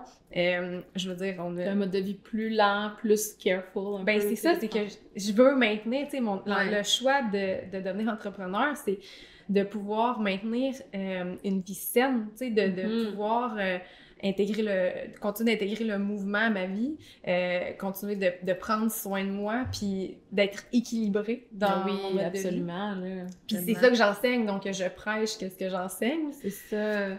Fait que comment ça se présente, ces enseignements-là? Oui, ben en fait, mon objectif, c'est de les transmettre en ligne. Donc, j'ai une vingtaine de modules que j'ai inscrits dans ma table des matières. Puis là, je suis en train de travailler chacun des modules. Tu sais, c'est vraiment pour établir... Tu sais, je veux pas donner... Ben, pour le moment, du moins. Je veux pas donner un cours comment devenir... guide des coachs en thérapie du cannabis, c'est pas ça l'objectif. Utiliser pour soi? Exactement, c'est comme pour pouvoir permettre aux personnes que... Parce que, tu sais, je veux pas, ce qu'on doit considérer, c'est que la thérapie du cannabis est coûteuse quand même. Ouais. Oui, il y a moyen de rendre ça le plus économique possible. Il y a plusieurs modes de consommation, donc on peut jouer avec tout ça. Mais il y a encore juste quelques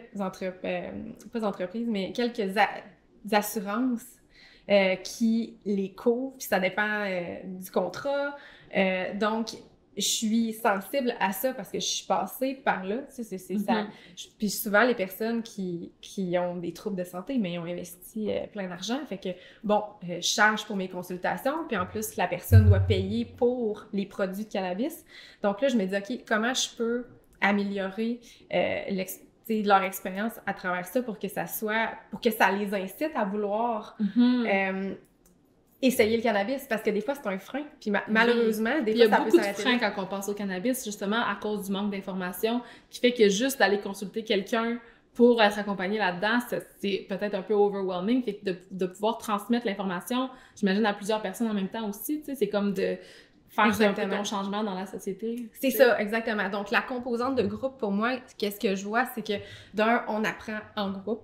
Donc, de la façon que ça va se présenter, c'est que je veux quand même inclure des rencontres en personne, surtout pour les personnes qui vivent une multitude de choses dans leur vie, une multitude de symptômes ou qui vivent avec des conditions plus chroniques, complexes.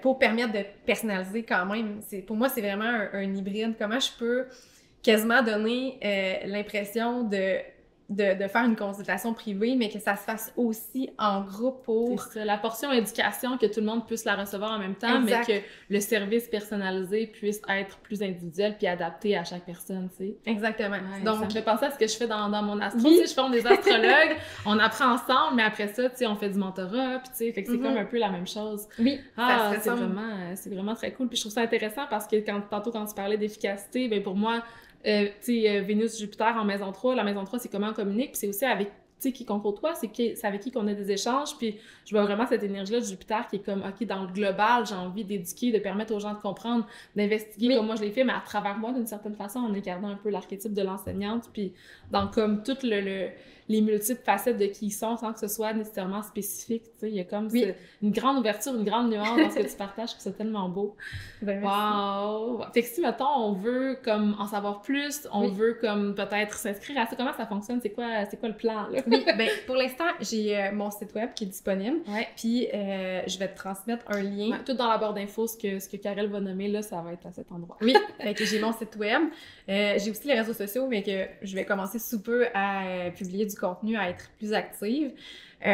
Puis c'est ça, je vais aussi inclure un lien pour mentionner l'intérêt. Si les personnes sont intéressées à ma première cohorte de mon programme éducatif d'accompagnement en groupe, tu sais, ça va être des capsules vidéo.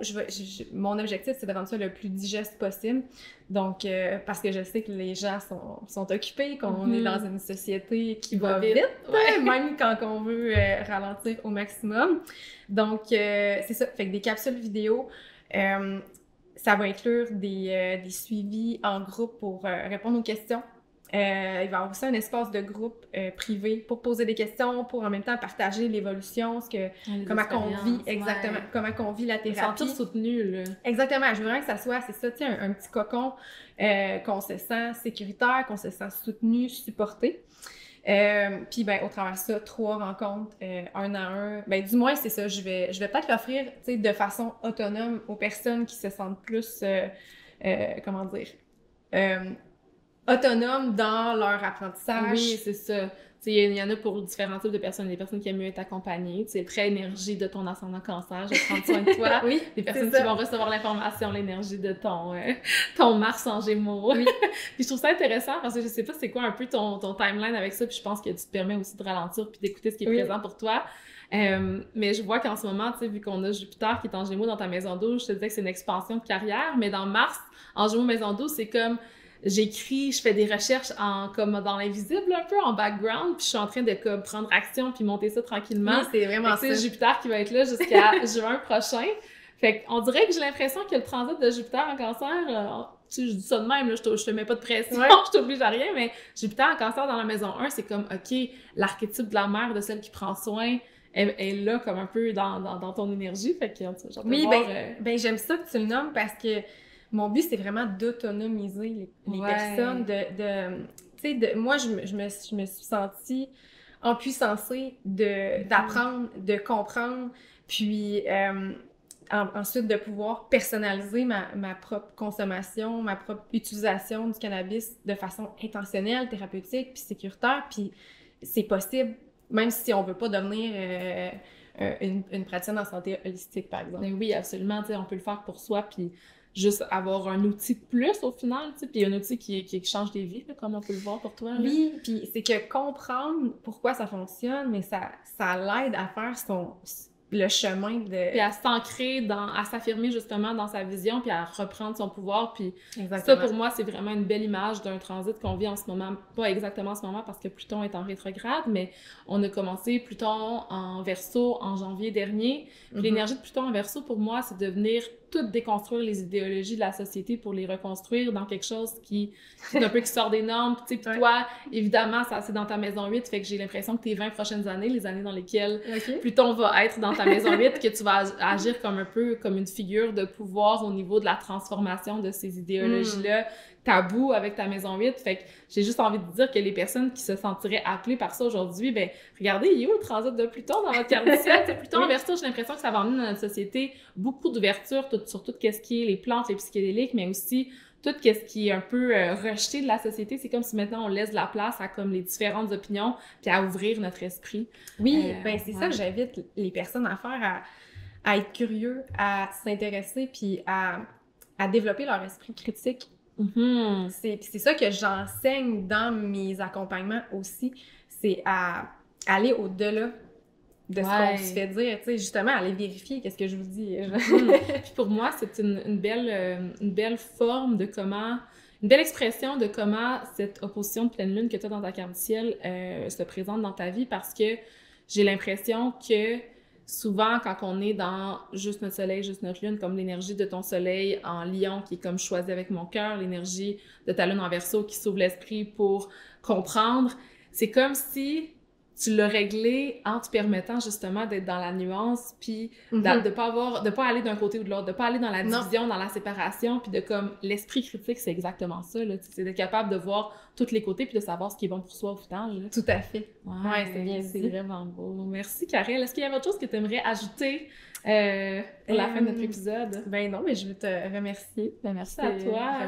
C'est fou parce que ça faisait longtemps qu'on voulait enregistrer cet épisode-là, comme il y avait toujours quelque chose qui se passait, puis j'ai l'impression qu'aujourd'hui, avec ce qui se passe dans le ciel, ça fait quand même beaucoup de sens, tu sais, avec l'énergie des éclipses qu'on va avoir en Poisson dans les prochaines années. Il va y avoir une amplification justement de la connexion à quelque chose de plus grand, d'une énergie qui est un peu spirituelle, tu sais, qui est vraiment moins dans comme une genre de rigueur, puis un côté qui est peut-être un peu plus fermé, exactement. Fait que je pense que c'est un beau moment justement pour s'ouvrir aux autres possibilités.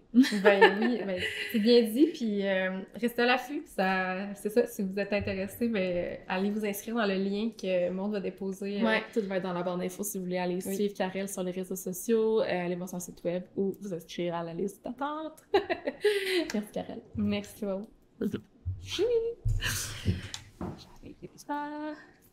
J'ai comme peur, mais... Yay! Toi, t'es good!